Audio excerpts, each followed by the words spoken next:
বিএনপির মহাসচিব মির্জা ফখরুল ইসলাম আলমগীর বলেছেন, তরুণ প্রজন্ম এখন অনেক বেশি প্রযুক্তির সাথে সম্পৃক্ত থাকায় তারা অনেক বেশি জানে, কিন্তু এই জানা শেষ নাই। তাই তরুণ প্রজন্মকে লেখাপড়ার দিকে সবচেয়ে বেশি গুরুত্ব দেওয়া উচিত।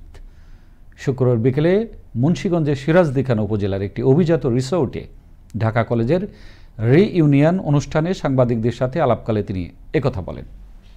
ঢাকা কলেজের স্মৃতিচারণ করতে গিয়ে ঢাকা কলেজের ছাত্র হিসেবে নিজেকে প্রাগ ঐতিহাসিক যুগের উল্লেখ করে মির্জা ফখরুল জানান, ঢাকা কলেজ থেকেই আমার ছাত্র রাজনীতির হাতে খড়ি। অনুষ্ঠানে উপস্থিত ছিলেন স্বরাষ্ট্র উপদেষ্টা জাহাঙ্গীর আলম চৌধুরী ও বাংলাদেশ ব্যাংকের গভর্নর আহসান এইচ মনসুর সহ অন্যান্যরা। তরুণ প্রজন্ম এখন অনেক অ্যাডভান্স, তারা অনেক বেশি প্রযুক্তির সঙ্গে সম্পৃক্ত, অনেক বেশি তারা জানে, কিন্তু ওই জানাটার কখনো শেষ নাই। এবং যে কথা বলতে যাচ্ছি যে সবচেয়ে বেশি তাদের লেখাপড়াটার উপরেই সবচেয়ে বেশি গুরুত্ব দিতে হবে।